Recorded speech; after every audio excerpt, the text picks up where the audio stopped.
এখানে আমাকে ছাত্রলীগের সভাপতি আমাকে চর থাপ্পড় মারছে। এখানে উনি আমাকে নিজে স্টিল আমাকে থাপ্পড় মারছে।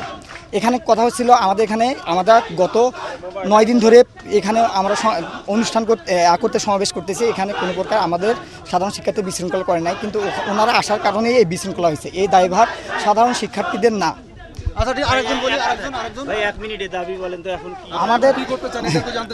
আমাদের দাবি আমরা এখন বর্তমানে এক দফাতে পৌঁছাইছি, সেটা হচ্ছে সকল প্রকার অযৌক্তিক কোটাগুলো, বৈষম্যমূলক কোটাগুলোকে দূর করে প্রথম থেকে চতুর্থ শ্রেণী পর্যন্ত যথাযথ কোটা সংস্কার করা। আর এখানে আমাদের হচ্ছে বিচার বিভাগের সাথে আমাদের কোনো সম্পর্ক নয়, আমাদের সম্পর্ক হচ্ছে নির্বাহী বিভাগের কাছে।